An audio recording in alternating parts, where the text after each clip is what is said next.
Many imagine Buddha as an ascetic figure. They see him in simple robes begging for food.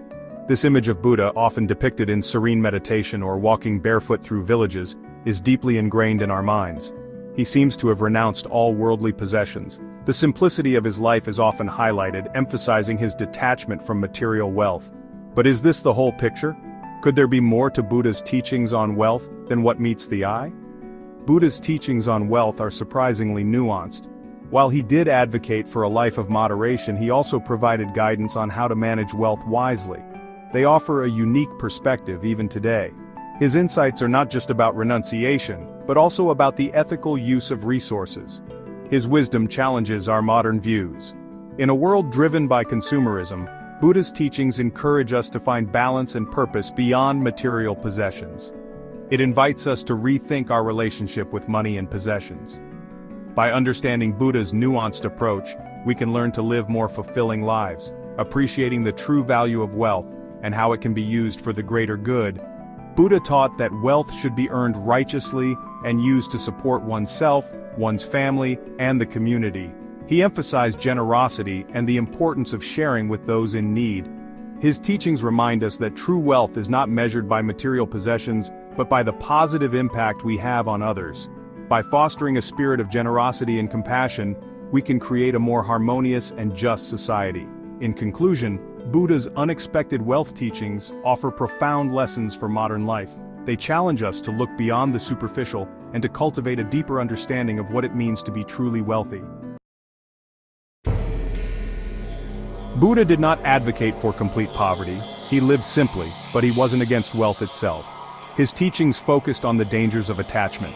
Clinging to possessions, he taught, leads to suffering. He warned against greed and the pursuit of wealth for its own sake. Instead, he emphasized the importance of using wealth responsibly. It should serve a higher purpose. Buddha's philosophy centers on the middle way. This path avoids extremes. It rejects both excessive indulgence and harsh austerity. He recognized the value of material comfort. He also saw the dangers of becoming enslaved by it. The key, he taught, is balance. We should strive for contentment, not constant craving. The parable of the rich man and the mustard seed illustrates this point.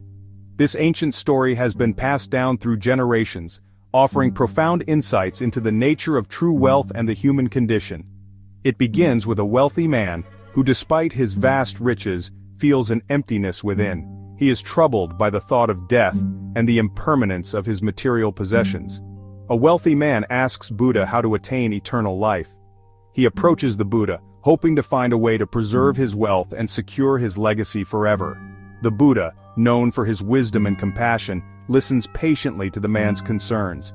He then offers a simple yet profound task. Buddha instructs him to gather a handful of mustard seeds from a household untouched by death.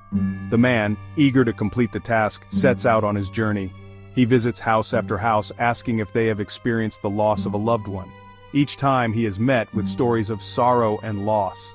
The man searches tirelessly but finds no such home. As he continues his quest, he begins to understand the universality of suffering and the inevitability of death. He sees the pain in the eyes of the villagers and hears the grief in their voices. This realization starts to change him. He realizes the inevitability of death and the impermanence of worldly possessions. The setting sun, the flowing river, and the distant mountains all serve as reminders of the transient nature of life. He begins to see that his wealth cannot shield him from the realities of existence. True wealth, the parable suggests, lies in spiritual growth and compassion. The man returns to the Buddha, not with mustard seeds, but with a newfound understanding. He learns that true wealth is not measured by material possessions, but by the depth of one's compassion and the strength of one's spirit. This timeless lesson encourages us to look beyond the superficial and to seek a deeper, more meaningful existence. Buddhist cosmology features the four heavenly kings. These beings are protectors and guardians of the world. They represent abundance and generosity. They remind us that wealth, when used ethically, can be a force for good. They inspire us to share our resources and care for others. Section 5. Modern applications. How Buddha's teachings on wealth resonate today. Buddha's teachings are timeless. They offer valuable insights for navigating our modern world. Today, consumerism drives us to constantly acquire more. Buddha's wisdom reminds us to find contentment in what we have. He encourages us to focus on experiences, not possessions. In Section 6, The Trap of Consumerism. How modern society distorts our relationship with wealth. Modern society often equates wealth with happiness. We are constantly bombarded with messages that suggest the more we have, the happier we will be. Advertisements, social media, and even our peers reinforce this idea, creating a relentless pursuit of material possessions. This belief is deeply ingrained in our culture, making it difficult to see beyond the surface. This belief traps us in a cycle of desire and dissatisfaction. We buy the latest gadgets, the trendiest clothes, and the most luxurious cars, hoping they will bring us joy, but the satisfaction is often fleeting, leaving us wanting more.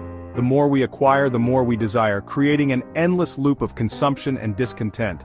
We work tirelessly to acquire more, but true fulfillment remains elusive. Long hours at the office, stressful commutes, and the constant pressure to keep up with others take a toll on our well-being. We sacrifice our time, our health, and our relationships in the pursuit of wealth, only to find that it doesn't bring the happiness we expected. Buddha's teachings offer an alternative. He teaches that true happiness comes from within, not from external possessions. By focusing on inner peace and contentment, we can break free from the cycle of desire and dissatisfaction. Meditation, mindfulness, and compassion are key practices that help us cultivate this inner happiness. He shows us that true happiness comes from within. Through meditation, we learn to quiet the mind and connect with our inner selves. Mindfulness helps us stay present in the moment, appreciating what we have rather than constantly seeking more. Compassion allows us to connect with others on a deeper level, fostering a sense of community and belonging. It's cultivated through mindfulness and compassion. By practicing these principles, we can find true fulfillment and happiness, regardless of our material wealth. We can build stronger relationships, improve our mental and physical health, and create a more meaningful and satisfying life. In a world that often prioritizes wealth and possessions, it's important to remember that true happiness comes from within. Section 7. Finding contentment. Cultivating inner peace in a materialistic world. Cultivating contentment is key to breaking free from the consumerist trap. This doesn't mean rejecting all material possessions, it means finding joy in simplicity and gratitude. It means appreciating what we have, rather than constantly yearning for more. Conclusion. Buddha's hidden treasure, unlocking true wealth within. Buddha's teachings on wealth offer a radical perspective. They challenge us to redefine prosperity. True wealth, he suggests, is not measured in material possessions. It's found in inner peace, compassion, and spiritual growth. This is the hidden treasure Buddha offers. It's a treasure available to everyone, regardless of their financial status.